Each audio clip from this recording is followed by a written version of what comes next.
Can you please introduce yourself? Yes, hello, thank you for having me today. My name is Andrea Franco. I am currently a public health student at Loma Linda University. I'm in the Masters in Public Health program in health promotion and health education. And yeah, I'm here. I'm almost done with my program. I have only 2 quarters left, so I'm excited to be here. That's great. Where did you study for undergrad? For undergrad education, I went to University of California, Riverside, where I studied public policy and I minored in education and Spanish. So the combination of those is what really got me into wanting to pursue my master's in public health. What made you interested in public health? Well, besides my undergrad experience and how much I love my coursework, I can say that my experience as a substitute teacher currently, I've been doing that for the last 3 years almost.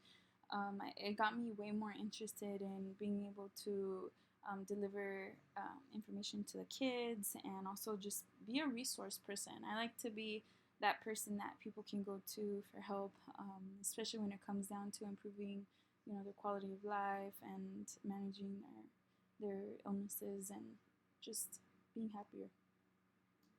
Why do you believe you are a good candidate for the position of health educator?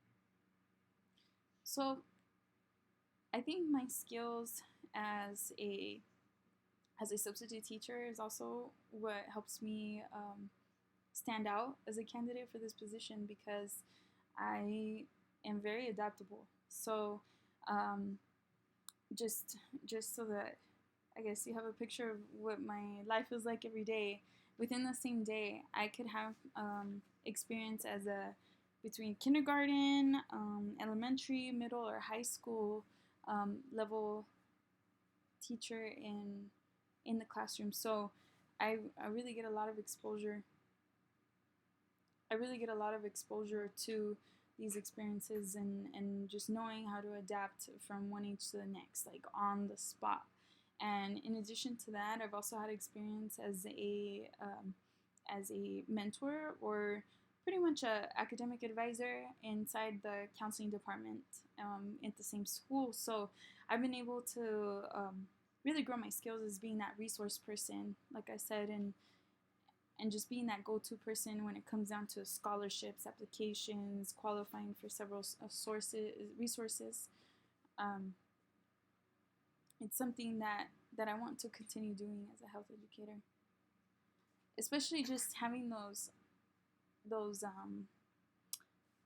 not merits, but those goals already established. Like we want 100% graduation rate. We want 100% of the students who qualify for free reduced lunch accomplished in the school. We want attendance to be 100%, and just helping the school meet those milestones has been something that I'm interested in the organizational level, and I think those skills is really going to help me as a health educator.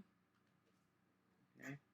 Uh, what skills do you have that can help you in this position? My very first skill that I think I personally have been really adamant about growing in myself is my ability to translate between English and Spanish on the spot. Um, I think that this will be really helpful, especially living here in Southern California, where the main languages spoken are English and Spanish. Um, we're really meeting the needs of what our target audiences are, our target populations, and so um, from the very start, combating health disparities from the standpoint of standing in the way of the language barriers has been something that I'm passionate about because I see that within my own family. I grew up being that translator in the medical office or between the doctor and my grandparents. So yeah. Is there another skill that you think that might also help you?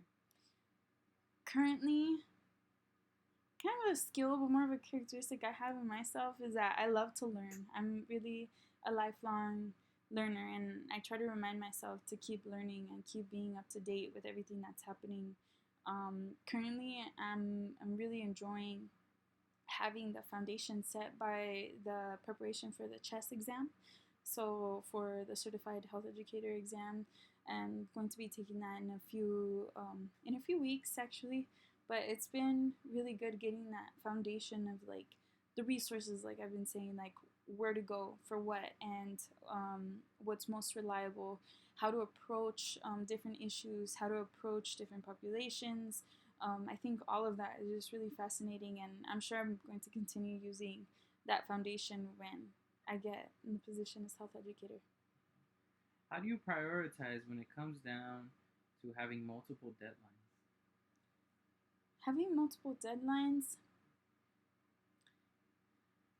it can be a challenge thinking about it, especially from a student standpoint, but I just, I've had so much experience with that already that I think the simplest route is the best. So, my very first thing I do when I have a lot of deadlines in the workplace is just go straight to whoever's giving me those assignments, right? So, in in my case, like my supervisor, right? We're always going to have somebody above us overseeing our work. And I think the best thing to do to prioritize is just go straight to them and say, hey, I understand that there's these, macro level deadlines that we need to be meeting, but what is important for us in here internally?